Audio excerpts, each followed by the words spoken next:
The next step in the building of this deck is the skirting. For the height and width dimensions of the skirting, I took the measurement at the highest point of the decking from the ground and the length from one side to the other. Unfortunately, I didn't take a video while taking these measurements, so hopefully what I'm saying is making sense.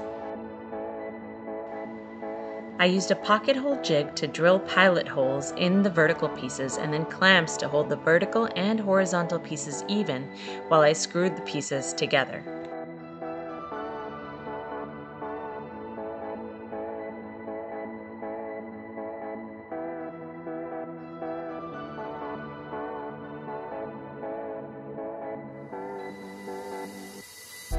After the frame is assembled, I double-checked the height measurements at the deck frame and then transferred those measurements onto the lattice frame.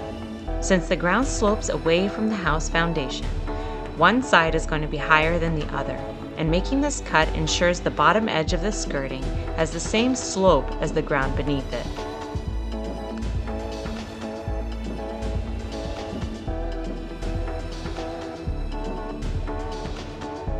Priming every inch, front and back, is a must. If you don't, the sides that aren't primed will absorb water and the piece will bend and warp. I used an oil primer and then put 2 coats of latex paint on top. People shy away from oil because the cleanup can be a pain. I used a cheap throwaway brush and a latex gloves, which made cleanup a non-issue.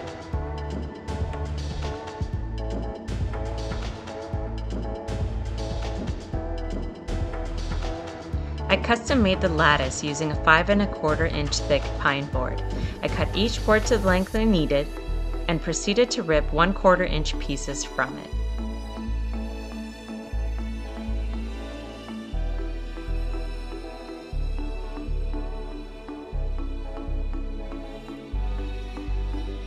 Making my own custom lattice is tedious work, so to make life a little simpler, I laid all the vertical pieces out and then laid the horizontal pieces on top.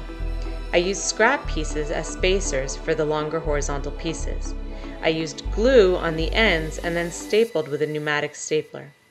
I did not staple it to the frame yet, since I would like to paint it first.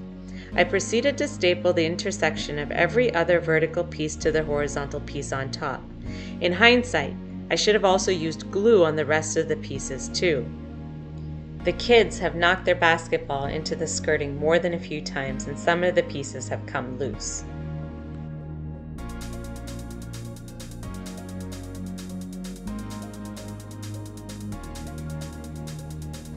I used a paint sprayer to prime and paint the lattice. It would have been too time-consuming to do this by hand. Since I didn't want to deal with the cleaning of the oil-based paint out of the sprayer, I opted for latex primer this time around, followed by 2 coats of latex paint.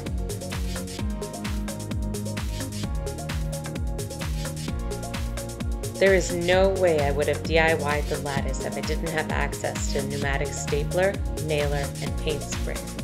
They really made my life so much easier.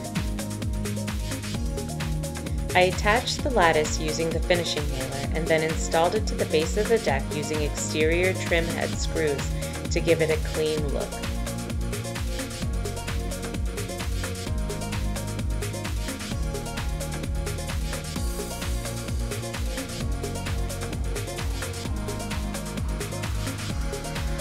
I hope you've learned something new or been inspired to take on your very own deck project. I'll have a video outlining the installation of the decking up soon. Please subscribe to my YouTube channel and turn on your alerts, or follow me on Instagram at OneRestlessMother so you're notified of future blog posts and videos. Thanks for watching!